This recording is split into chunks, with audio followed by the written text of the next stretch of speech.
Ադրբեջանը Հակարիի կամրջով Հայաստանին 4 գերի է հանձնել։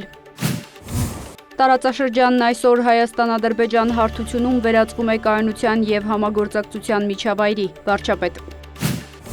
Հայաստանը ոտքի է կանգնել որպես միջազգային հանրության պատասխանատու մասնակից, Փաշինյան։